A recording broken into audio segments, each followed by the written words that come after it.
Ayun mga gems, kung may bala kayong bibili ng mga gemstone, especially kung may ireregalo ka sa minamahal mo. So basically guys, bibili tayo ng ring, quintas, and of course guys, kasama po yung mga bato. Especially guys, kung bibili kayo ng mga diamonds and precious stones. So kung duda kayo sa mga nabili niyo mga stones like gemstones, diamonds, so pwede kayong bumili nito guys, Diamond Selector 2. So mura lang po ito guys. Mabibili po natin dito sa Lazada or Shopee for only nabili ko no last price nito guys is around 700. Ayan, bali ito siya guys, oh. Yan po yung itsura niya. On natin, Ayan, oh.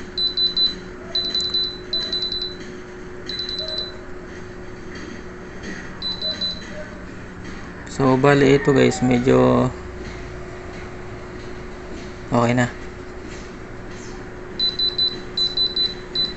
Nagluloko na ata yung battery nito guys kasi matagal ko na siyang nagamit. So bali ito guys, may mga guide dito. Ayan, kung ilang carats po yung naka-attach doon sa mga ring or pendant ng inyong quintas. Ayan. And may guide din po ito, may manual. Kaso yung manual nito guys is ewan ko kung nasaan ko nalagay. So ayun guys, for only 700. I think bumaba ito guys, around 500 or 600 plus dito sa Shopee or Lazada. So again, kung gusto nyong, kung duda kayo sa nabili nyong stone, so pwede kayong bumili nito guys. Diamond Selector 2. Pero disclaimer guys, etong device na to is, for me it's reliable kasi siya. Pero hindi ko siya guaranteed sa mga lab grown na stones like ano bang tawag dun sa lab grown na diamonds, Masonite yung pangalan natin nun.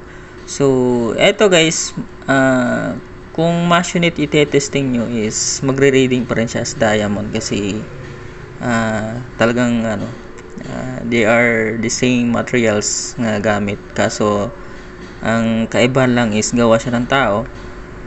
So, kung gusto nyong medyo ma-identify niya yung lab grown or natural, so go for higher price nga ganito. Especially Presidium guys na brand nito yun nga lang medyo may kamahalan po talaga. So, eto guys, kung gusto niyo lang po kasi ito guys, hindi siya tutunog pag glass.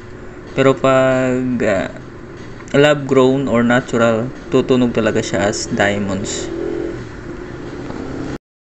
Maglagay lang ako ng link dyan sa comment section, yung link ng Diamond Selector 2. So kayo nang bahala guys kung bibili kayo. So yun lang, sana nakatulong.